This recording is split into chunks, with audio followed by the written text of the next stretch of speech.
Bonjour Laéré, écoute, merci déjà pour ces enregistrements que tu m'as envoyés. Alors, je vais essayer de te donner un cours comme ça à distance, c'est la première fois que je fais ça, donc on va voir comment ça se passe. Donc, alors déjà, concernant ton travail, il faudra que tu reprennes les gammes, hein, parce que là, au niveau de l'examen, on les avait abandonnés, mais comme l'examen va être probablement repoussé, enfin, c'est pas probablement, c'est sûr, donc reprends les gammes, je ne sais plus du tout où tu en étais. Donc tu reprends dans ton carnet la dernière gamme qu'on avait travaillé ensemble. Main séparée si besoin, puis mains ensemble. Après tu mets le métronome une fois que tout est clair, et puis tu montes de 60 à 72. Voilà, alors, sinon, au niveau de ton travail des deux pièces, donc on va les poursuivre. Alors, toujours travailler le Prokofiev en premier, hein, tu te souviens, quand on a deux pièces et qu'il y en a une qui est un peu moins bien que l'autre, ben on commence par celle qu'on connaît le moins bien. Voilà, alors du coup, moi je vais commencer par revenir d'abord sur le matin. Donc, c'est très bien, enfin, ça fait d'énormes progrès. Donc bravo hein, pour avoir avancé toute seule, c'est pas évident, mais tu t'en sors très très bien. Donc, plusieurs points. Le tempo, il est très bien, pas plus vite surtout, hein, parce que c'est andante, donc ça avance tranquillement, mais pas plus. Donc là, si tu t'en tiens à ce tempo, c'est très bien. Dans la première partie, j'ai pas grand chose à te dire, parce qu'elle est vraiment au point. Alors, deux choses. La première, c'est de installer la pédale, parce que sans pédale, c'est un peu sec. Hein,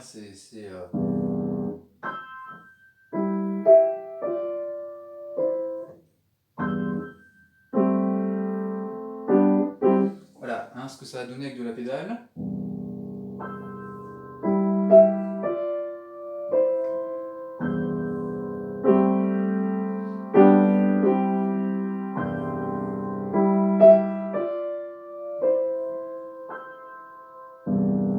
Voilà, tout de suite, hein, c'est beaucoup plus poétique. Donc, ne t'inquiète pas, je vais te scanner en fait la partition sur laquelle j'ai noté la pédale pour que tu puisses après t'en resservir. Donc ça, je pense que tu peux l'installer dès à présent dans ta première partie. Alors, dans la variation, hein, dans la deuxième fois là,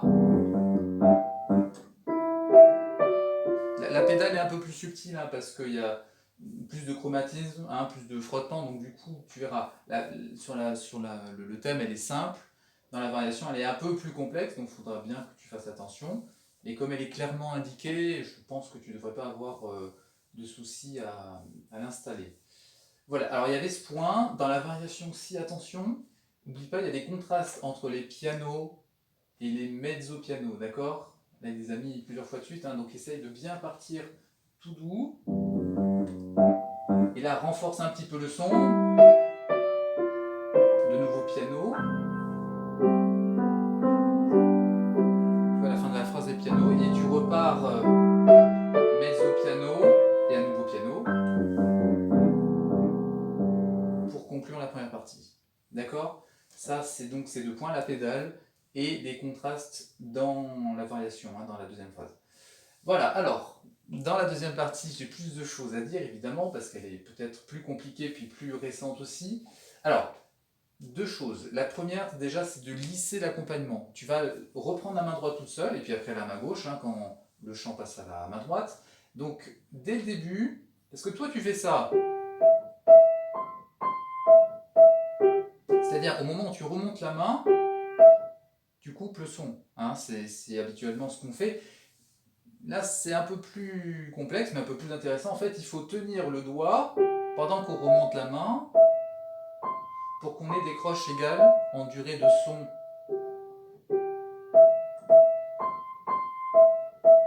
D'accord? Voilà, il faut que ça soit plus comme ça que. Parce que très vite, quand on lâche une note et qu'on redescend sur le clavier, on va tendance à appuyer. Donc ça va donner quelque chose d'inégal en fait, tout simplement. Donc voilà, reprends bien. Donc garde les gestes que tu as, mais avec les deuxièmes croches plus longues, et du coup ça devrait égaliser ton accompagnement. Hein. Ça c'est très important. Alors ensuite, qu'est-ce que j'avais noté aussi?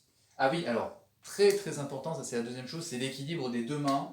Tu peux pas jouer comme ça mezzo forte aux deux mains.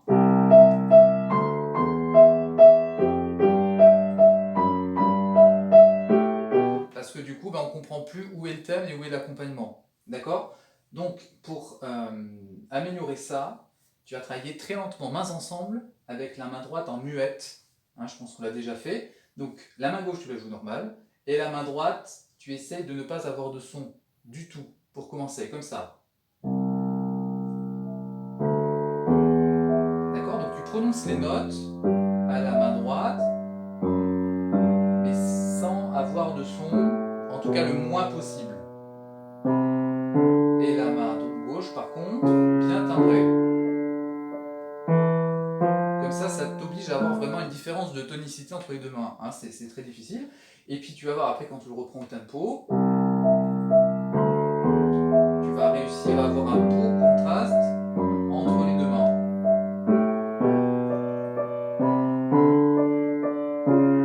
Voilà, c'est pas facile parce que habituellement on a la mélodie plutôt à la main droite, donc on est habitué à plus timbrer la main droite que la main gauche. Là c'est le contraire, donc il va falloir que tu fasses un travail spécifique dessus. Alors, là aussi je t'ai noté une pédale. Donc là, c'est pas une priorité, hein, dans la deuxième partie, c'est plutôt déjà de lisser l'accompagnement à la main droite et après à la main gauche, et puis d'installer une différence de son entre les deux mains. Voilà, si tu arrives à faire ça et que tu as encore de l'énergie, dans ce cas-là, tu peux installer la pédale, et puis voilà, donc ça va donner là aussi plus de poésie, quoi.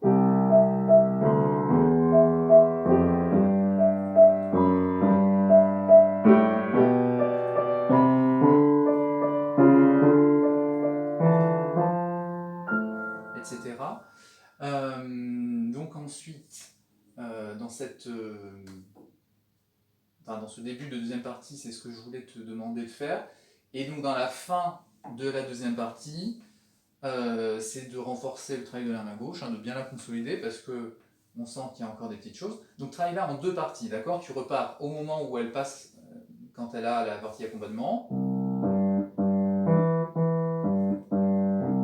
etc. Donc tu vas jusqu'à la réexposition et tu t'arrêtes là. Ça, tu le refais plusieurs fois. Et puis après, tu repars de là pour travailler la fin, hein, parce que la fin change un petit peu par rapport à l'exposition, hein, pour conclure la pièce. Voilà, donc ça c'est le travail plutôt à la fin de la pièce à faire. Et puis, ça serait bien après de mettre les mains ensemble. Et après, on parlera de pédale, on parlera de nuances, de musique, évidemment, mais voilà, concentre-toi bien là-dessus. D'accord? Donc, la prochaine fois que tu m'envoies... Alors, oui, je voudrais plutôt que ça soit une vidéo où on voit bien les mains, en fait, parce qu'il y avait des détails de doigté, des choses que j'ai pas pu vérifier. Donc, si c'est possible de plutôt avoir une vidéo, moi, ça m'aiderait à construire le cours. Par exemple, tu vois, un petit détail, hein, à la main droite, dans la deuxième partie, pense bien à lier entre le fa et le mi. D'accord? Parce que je t'ai entendu sauter. Alors, est-ce que c'est parce que tu as un mauvais doigté ou est-ce que c'est juste que tu ne penses pas à lier? Voilà, tu vois, c'est des choses qui peuvent m'aider parce que c'est pas évident, hein, de fonctionner comme ça. Voilà, donc ça c'est pour le matin de Prokofiev. Je crois que j'ai rien oublié. Alors, de toute façon, deux choses. Je t'enverrai une photo, hein, des objectifs de travail, hein, et donc aussi une photocopie de la partition du Prokofiev avec les pédales. Voilà. Donc pas de souci, hein, si tout n'est pas clair, je pense que ça devrait aussi t'aider d'avoir un document écrit, comme quand je te note les devoirs sur ton cahier. Alors, maintenant, la marche de Kabalevski, écoute, elle est très très belle. Hein. Vraiment, là, c'est chouette, hein. C'est très très beau ce que tu fais. Le tempo, là aussi, il est idéal, il est parfait, à ne pas changer. Alors, la pédale, elle est nickel, elle est super, elle est juste comme il faut. Donc, bravo pour ça. Et la fin est très très belle. Donc ça, c'est chouette comme tout. Alors, là où il faut aller beaucoup plus loin, c'est sur les contrastes entre les nuances. Parce que, par exemple, si je prends le début là, tout simplement, dans ton enregistrement, j'entends pas vraiment de différence entre la première fois où il est exposé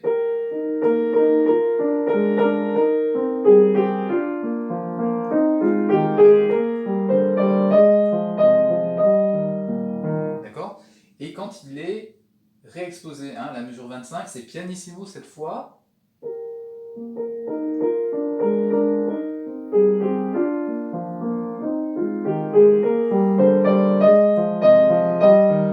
Et il va finir forte, d'accord? Mais ça, il faut vraiment que ça soit clair, parce que les nuances, tu vas passer moins dedans. Vraiment, ça c'est hyper important. Donc revoilez tranquillement, d'accord? Le début, il est plus soutenu que ce que tu fais. Toi, tu fais un entre-deux, une espèce de piano mezzo-piano. Et puis, il faut que ton tempo il soit direct dès que tu démarres, d'accord? On peut faire des débuts, tu sais, en se cherchant un petit peu. Et quand on doit démarrer soutenu, hein, comme c'est le cas dans cette pièce, on ne peut pas. Il faut tout de suite avoir le tempo. 3, 4.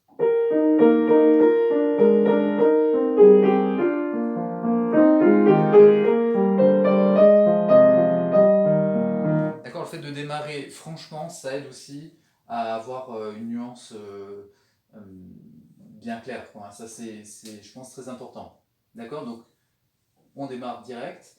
Ensuite, voilà, pense bien à diminuer, hein, à la mesure 8, là, sur la fin de la première phrase, pour passer ensuite au piano, d'accord? Parce qu'on est en mi bémol majeur, et on va passer en sol mineur. Donc il y a une modulation très importante, et le fait de passer en tonalité mineure, il va y avoir un changement, hein, de couleur beaucoup plus inquiétante.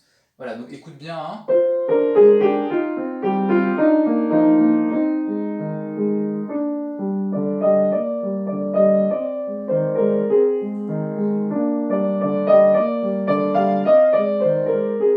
D'accord? Le changement de couleur, voilà, que ça soit bien clair entre la première et la deuxième phrase, hein. Donc mezzo forte, puis piano.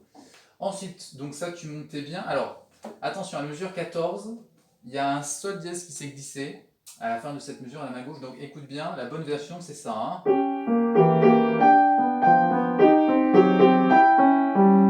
D'accord? Et pas...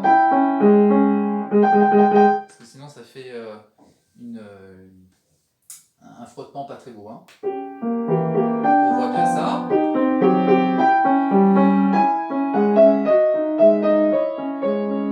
Et la piano tout de suite. D'accord, hein, tous ces contrastes, il faut vraiment que ça soit... Enfin, j'insiste, hein, mais c'est vraiment très important. Pareil, à la fin de la première partie, à la mesure 24, il y a un ritenuto, fais-le bien, hein, écoute bien, hein, là aussi, tu le fais pas du tout, c'est dommage. Alors...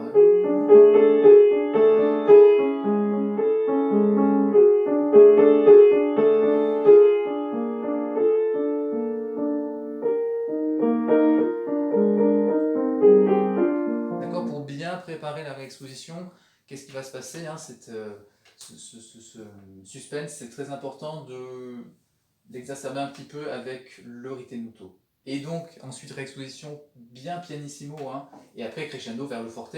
Donc là, ose, hein, soutenir jusqu'à la fin. Et par contre, bon, là, ta fin était vraiment super, justement au niveau de la liberté que tu prenais, ça c'était vraiment très très bien. Donc je pense que tu peux le faire aussi à d'autres moments sans problème. Voilà, et puis je crois que j'ai rien oublié. Voilà, juste savoir où tu en es au niveau de la mémorisation, hein, si tu peux essayer de te lancer par cœur, ça peut être un plus. Voilà, ben, je crois que j'en ai fini pour aujourd'hui. Donc voilà, tu me revois tout ça, tu me refais une vidéo. Si tu peux aussi faire les gammes, hein, dans la vidéo, évidemment, si tu as envie. Ça peut être pas mal pour vérifier que tout va bien.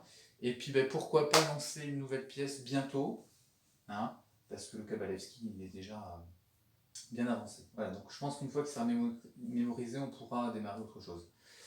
Voilà, bah écoute, bon travail, bon courage et à bientôt.